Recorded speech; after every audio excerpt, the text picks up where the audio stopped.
আসসালামু আলাইকুম সবাইকে। দেখেন দেশটার মধ্যে কিরকম একটা বৃষ্টি অবস্থা সৃষ্টি করে রাখছে। মানে আমরাই সৃষ্টি করছি। ডাক্তার জাহিদ, হ্যাঁ, ওনার নামটা নিয়ে ফার্স্ট আমাকে শুরু করতে হইলো, কারণ প্রসঙ্গটা উনি, সাবজেক্ট উনি।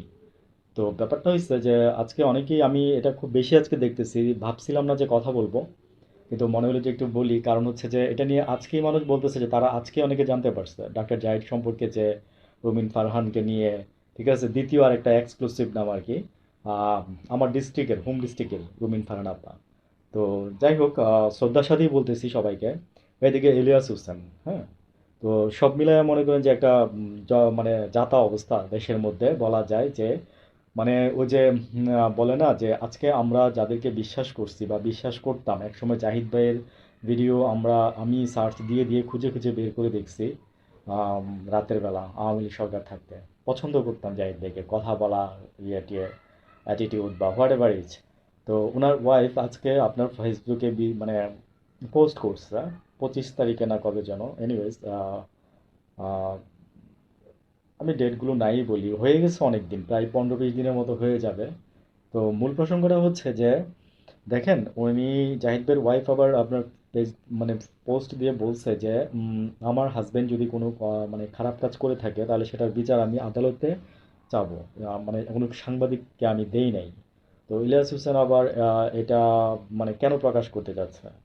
হ্যাঁ, ইলিয়াস হোসেন তো এগুলো প্রকাশ করতে চায় নাই, বা কেউই চায় না। আবার রুমিন ফারহান এদিকে জাহিদ হোসেনকে থ্রেট দিয়ে নাকি বলতেছে যে আপনার এই আমার কাছে আপনার ভিডিও আছে। তো এটাই যদি হয় তো রুমিনা ফারহান আপাই, মানে সবকিছুই কিন্তু প্রিডিকশন। হ্যাঁ, মানে কোনো কিছু কিন্তু এখনো প্রমাণ হয় নাই।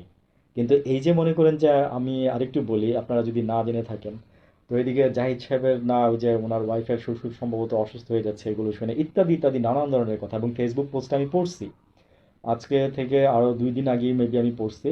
মানে বড় একটা পোস্ট দিছে, আনাম কি যেন ওনার ওয়াইফের, নাসরিন না কি যেন ওনার, জাহিদ ভাইয়ের ওয়াইফের নাম।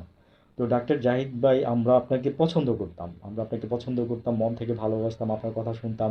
আওয়ামী লীগ সরকার আমলে অনেক কিছু করছেন, কিন্তু ইদানিং আইসা আপনি যা করতেছেন বা করছেন, আমরা কিন্তু বলতেছিলাম দেখেন, এক পান্না কিন্তু জেলে চলে গেছে, হ্যাঁ। আরেক আপনি ধরেন এই যে কেলেঙ্কারির এরকম একটা ইয়ার মধ্যে পড়লেন।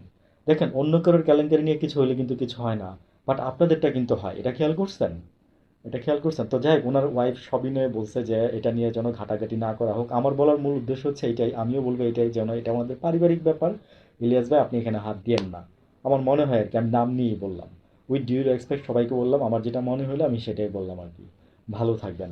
আর ওনার শাস্তি আমার মনে হয় অন্যভাবে দেওয়া যাবে জাহিদ সাহেবকে।